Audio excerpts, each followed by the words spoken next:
In the summer of 1940, the fate of the world was decided in the skies over southern England by a few thousand young men, most of them barely out of their teens. They flew 4, 5, even 6 times a day into a swirling chaos of machine gun fire and burning aircraft, knowing each flight could be their last. They were all that stood between Adolf Hitler and the conquest of Britain. Winston Churchill would call them simply the few. This is the Battle of Britain. It was the first great battle in history fought entirely in the air, and if Britain lost it, there would be nothing left to stop a German invasion of the island. By June of 1940, Hitler had done what many had thought impossible.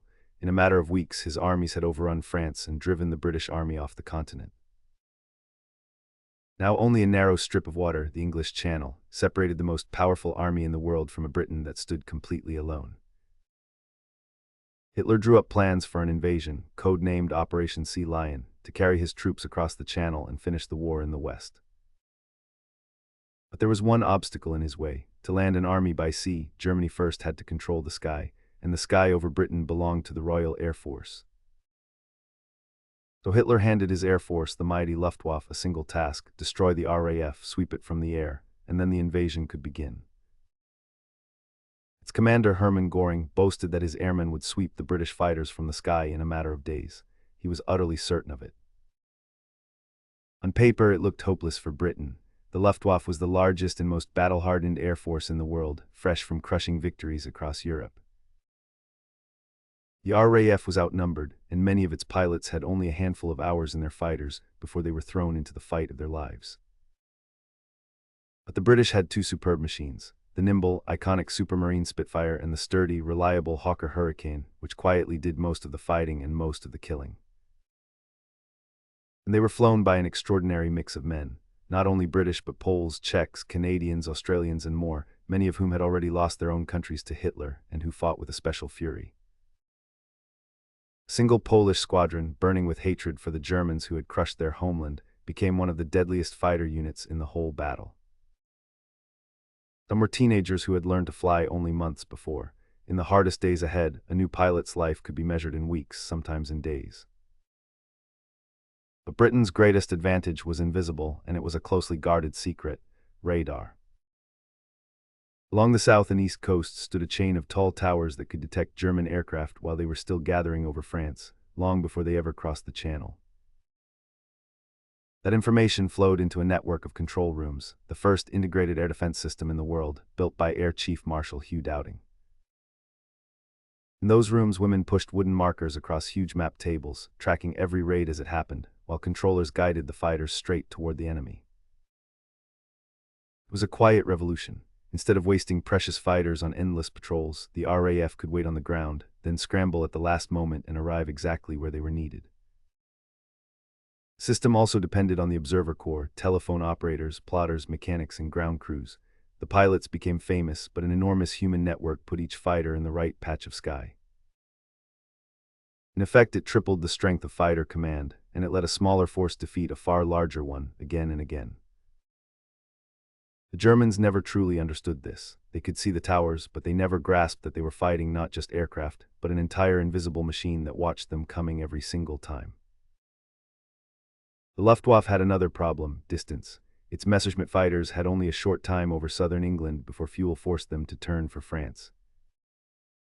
British pilots who bailed out could often return to their squadrons. German airmen who survived came down as prisoners. Each day's losses therefore hurt the attacking force in a different way. Through July and August, the battle raged over the Channel and the green fields of southern England. Great streams of German bombers, escorted by swarms of fighters, droned across the coast toward their targets.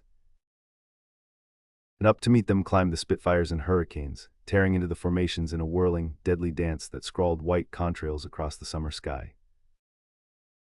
The losses on both sides were terrible. Every day young men fell burning out of the sky. Some parachuted to safety, many did not. A pilot might eat breakfast at dawn and be dead by lunchtime, and his friends would quietly pack away his belongings and climb back into their cockpits that same afternoon. For the RAF pilots, it became a grinding ordeal of exhaustion.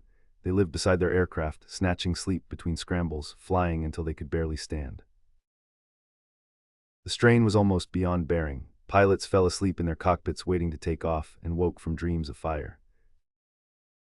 Then in late August, the Luftwaffe changed its plan and began to systematically bomb the RAF's fighter airfields and its precious radar stations.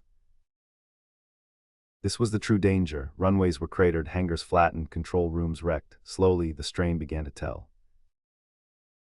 Fighter Command was now losing pilots faster than it could train new ones, and the airfields in the southeast were being pounded to rubble. For the first time, the RAF was close to breaking. The most dangerous targets were not the runways, which could be repaired quickly, but the sector stations and control rooms that made Dowding's defensive system work. Ground crews filled craters overnight and kept damaged fighters flying. The harder shortage was trained pilots because courage could not replace the months required to teach a man to survive in combat. A few more weeks of this and Britain might have lost control of its own sky, and with it, very likely, the war. And then the Germans made a fatal mistake. After British bombs fell on Berlin and the Luftwaffe failed to finish Fighter Command, Hitler and Göring shifted the weight of the attack toward London. It was a strategic change with enormous consequences. On September 7, 1940, the bombers came for London, first by day and then night after night. It was the beginning of the Blitz. For 57 straight nights, London was bombed. Thousands of civilians were killed, whole streets were flattened, and the great city burned. Night after night, the sirens wailed and the searchlights swept the sky, while families huddled underground and listened to the bombs walk across the streets above them. But Londoners refused to break. They sheltered in the underground, dug their neighbors out of the rubble, and went to work in the morning among the smoking ruins. It was a savage ordeal for the people of London, and yet, in a cruel irony, it may have saved Britain. The pressure on the fighter stations did not vanish completely, but the shift toward London gave damaged airfields and exhausted squadrons more room to recover. No single decision won the battle by itself. Radar, production, pilot training, German losses, and the Luftwaffe's changing targets all worked together, but the RAF had survived its most dangerous weeks. On September 15, 1940, the Germans threw two massive daylight raids at London, certain they would find the RAF finished. Instead, wave after wave of British fighters rose to meet them. The sky over southern England filled with hundreds of aircraft locked in battle. The Luftwaffe was hurled back with heavy losses, its crews returning home shaken. The RAF, they realized, was not beaten at all. It was as strong as ever. That day, September 15th, is remembered as Battle of Britain Day. It broke the back of the German air offensive. 2 days later, Hitler quietly postponed Operation Sea Lion. The invasion of Britain was put off, then shelved, and then abandoned for good. It never came. The great invasion barges gathered in the French ports were quietly towed away. Hitler turned his gaze east instead, toward Russia, and left Britain standing, battered but unbroken. For the first time in the entire war, Hitler had been stopped. The Battle of Britain was Nazi Germany's first true defeat. It was won by radar, by British factories that built new fighters faster than they were shot down, and above all by the raw courage of the pilots. A fighter commands roughly 3,000 aircrew, more than 500 were killed. They were the few.